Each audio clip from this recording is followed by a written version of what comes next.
নমস্কার সবাইকে একটা নতুন ভিডিওতে। তো আজকে মোটামুটি সবাই দেখে নিয়েছো ট্র্যাপ মার্কেট। কালকে যেরকম বলেছিলাম মার্কেট এই ব্লু লাইনের উপরের দিকে ওপেন হবে, তো মার্কেট মোটামুটি আরও 40 পয়েন্ট উপরে গিয়ে নিফটি প্রায় 24,860-এর কাছাকাছি ওপেন করলো। প্রথম ক্যান্ডেলে ওই কালকের টানার জন্যেই মানে দিকে ধাক্কা খেয়ে নিচের দিকে কোথায় আমার যে কালকে লাইন টানা ছিল ব্লু লাইনে এসে স্টেবল হওয়ার চেষ্টা করলো। ওখান থেকে সাপোর্ট নিয়ে লিরবিল করে ওখানেই অনেকক্ষণ ধরে ঘোরাফেরা করছিলো। আবার মার্কেট উপরে যাওয়ার চেষ্টা করলো, ধাক্কা খেলো নিচে, আবার নিচে এলো, ধাক্কা খেলো উপরে।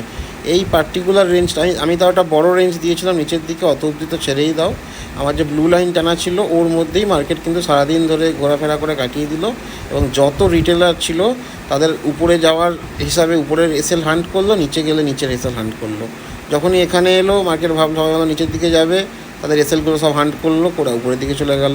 আবার উপরের দিকে গেল, ভাবলো সবাই যে এই জোন এবার ব্রেক করবে, আবার এখান থেকে এসএল হান্ট করে মার্কেট নিচের দিকে চলে এলো। তো এটাই কালকে বলেছিলাম যে ট্র্যাপ প্রচুর করার চেষ্টা করবে। আমি ইনফ্যাক্ট আজ স্ট্যাটাসও দিয়েছিলাম যে মার্কেট কিন্তু ট্র্যাপ করার চেষ্টা করবে, সাবধানে ট্রেড করার জন্য। যারা করেছো আশা করি ভালোই হয়েছে। তো এবার কালকে মার্কেটে চলে আসি। সেন্সেক্সের এক্সপায়ারি সামনে এগিয়ে আসছে, সেই জন্য আমি সেন্সেক্সের চার্ট খুলে নিয়েছি। তো সেন্সেক্সে আমরা যেটা দেখতে পাচ্ছি এই মুহূর্তে, আমি 15 মিনিটের চার্টে খুলে নিলাম।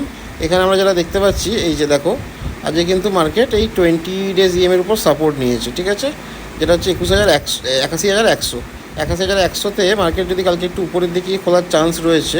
যদি এরম জায়গাতেও মার্কেট খোলে, ও কিন্তু প্রথমের দিকে একবার নিচের দিকে নিচের দিকে আসবে, এবং সেক্ষেত্রে এই 81,000 খুব ভালো সাপোর্ট নিচের দিক থেকে দেখতে গেলে। তো 81,000-এ কিন্তু একবার সাপোর্ট নিয়ে কিছুক্ষণ স্টে করে উপর দিকে এই 200টা ক্রস 224-এর যে রেঞ্জটা আছে, এটা একটা সাইকোলজিক্যালি বলো বা এই মুহূর্তে দাঁড়িয়ে খুব ভালো রেজিস্ট্যান্সের কাজ করছে। তো এইখান থেকে মার্কেট আগেও অনেকবার ধাক্কা খেয়েছে, তো এটাকে ধাক্কা মেরে উপরের দিকে যেতে চাইবে। যদি সাকসেসফুলি ব্রেকআউট করে 224কে, সেক্ষেত্রে আমরা 502 দেখতে পারি। আর যদি না ব্রেক করতে পারে তাহলে মার্কেট আবার নেবে নিচের দিকে চলে আসবে। এইটুকুই আজকের মতো।